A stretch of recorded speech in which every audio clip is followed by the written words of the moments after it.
Pistol sempat tak meletus, oknum TNI rampok ATM. 5 pelaku perampokan di Pekanbaru yang beraksi di gerai ATM Bank Panin di Kota Pekanbaru, Minggu, tanggal 5 Maret tahun 2023 berhasil ditangkap. Dari 5 pelaku, 2 diantaranya merupakan oknum anggota TNI.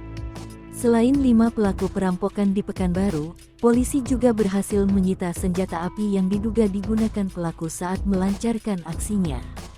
Dalam peristiwa perampokan di Pekanbaru tersebut, 1 orang petugas pengisian uang berinisial Ki ditembak di bagian perut.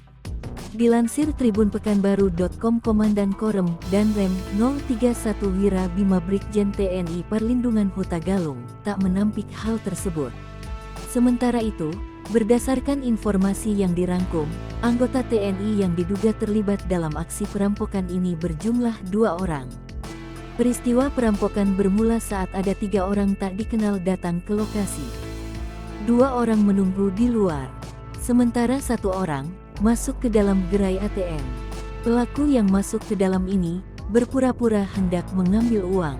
Namun petugas yang tak curiga mempersilakan pelaku menunggu karena sedang dilakukan pengisian uang terlebih dahulu. Tiba-tiba pelaku langsung mengeluarkan senjata api dan menembakkan ke arah saksi, namun senjata tidak meledak. Seorang petugas berinisial DH lantas dipukul oleh pelaku lainnya.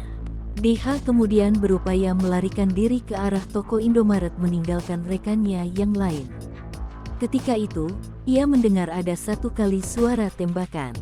Setelah beberapa menit berselang, saksi DH kembali ke lokasi dan melihat seorang rekannya inisial Ki berlumuran darah di dekat pintu masuk gerai ATM. Para pelaku lalu kabur melarikan diri dengan turut membawa 1 kaset ATM berisi uang. Korban yang terkena luka tembak selanjutnya dibawa ke rumah sakit untuk mendapatkan pertolongan medis.